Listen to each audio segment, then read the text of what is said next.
এমনিতেই তো সারাটা দিন ব্যস্ততার মধ্যে দিয়ে যায়, সংসারের কাজকর্ম করে, তারপর অন্যান্য আরও অনেক কাজ থাকে যেগুলো যারা আসলে অনলাইনে কাজ করে সে শুধু তারাই বুঝবে। তার মধ্যে আবার আমাদের পুজোটাও চলে এসেছে।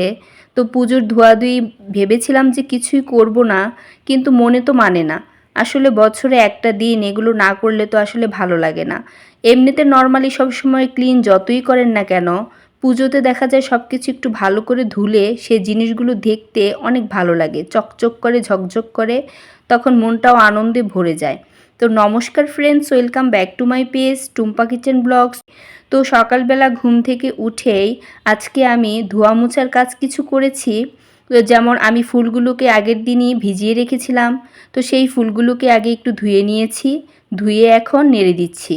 যেহেতু হঠাৎ করেই বৃষ্টি চলে আসে, সেজন্য আমি সকালেই এগুলোকে ধুয়ে দিয়েছি যাতে তাড়াতাড়ি করে এগুলো শুকিয়ে যায়, আমি আবার জায়গা মতো সুন্দর করে গুছগাছ করে রেখে দিতে পারি। তো এগুলো আমার ধোয়া হয়ে গেছে, এখন সুন্দর করে নেড়ে দিয়েছি, এগুলো শুকোতে থাক। তো আমি এখন চলে গেছি আমার বারান্দাতে। প্রথমে এখন আমি আমার বারান্দাতে গাছগুলোকে জল দিয়ে নেব, জল দিয়ে তারপর আমি অন্যান্য কাজে চলে যাব। তো প্রতিটা গাছে আমি একটু জল দিয়ে নিচ্ছি। তো জল দিতেও কিন্তু সময় কম লাগে না, অনেকটা সময় লেগে যায় জল দিতেও। তো সকালবেলায় আমি জলটা দিয়ে থাকি। তো গাছে আমার জল দেওয়া হয়ে গেছে, এবার চলে এসেছি আমি আমার বেসিনের গ্লাসের জায়গাটাকে পরিষ্কার করতে। তো আমার এই যে জিনিসগুলো দেখছেন, এগুলোকে আমি কালকে রাত্রে একটু ভালো করে মেজে ধুয়ে পরিষ্কার করে এমনিতেই রেখে দিয়েছিলাম। এখন একটু গ্লাসটাকে ক্লিন করে তারপরে এখন একটু গুছিয়ে নিয়েছি।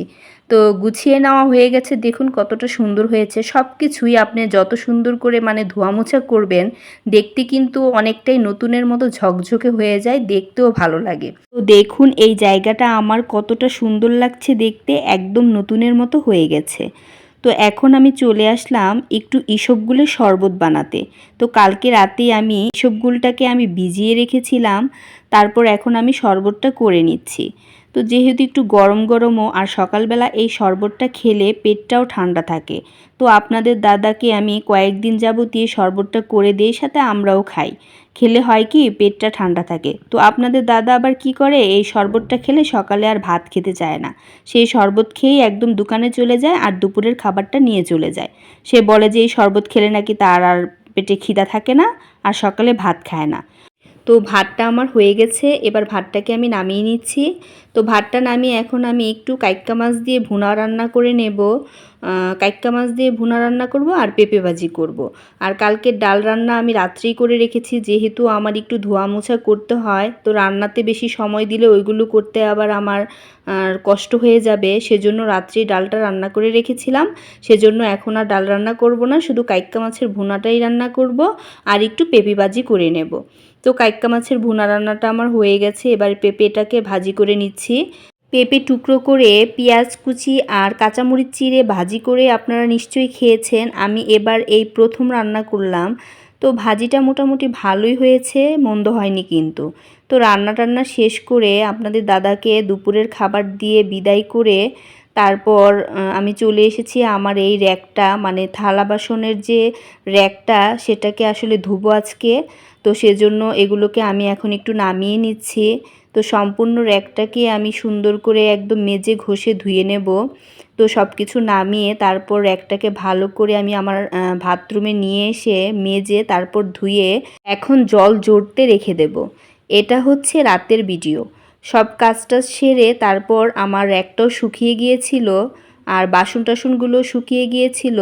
তারপর র্যাকের মধ্যে যে র্যাকসিনটা, এগুলো শুকিয়ে গিয়েছিল, এগুলোকেও ধুয়ে দিয়েছিলাম। র্যাকের মধ্যে র্যাকসিনগুলোকে সুন্দর করে বিছিয়ে তারপর থালা বাসনগুলোকে সুন্দর করে গুছিয়ে নিচ্ছি। আমার আবার একটা সমস্যা কি জানেন তো, যে জায়গার জিনিস সেখানে রাখতেই খুব ভালো লাগে, এলোমেলো করে রাখাটা এটা আসলে আমার মোটেই ভালো লাগে না। আর আমি একটা কাজ করলে সাথে সাথে গুছগাছ করে নেওয়াটাই বেশি পছন্দ করি, কারণ এটা হচ্ছে আমার একটা ধরতে গেলে রূপ বলতে পারেন। এই কাজগুলো এভাবে না করলে আমার ভালোই লাগে না। তো আমি আমার একটা গুছোতে গুছোতে আপনাদের কাছে বিদায় নিয়ে নিচ্ছি। আজকের মতো ভিডিওটি এখানেই শেষ করে দিচ্ছি। কেমন হয়েছে আমার পুরো ব্লগ ভিডিওটি অবশ্যই লাইক কমেন্ট শেয়ার করে আমার পাশে থাকবেন।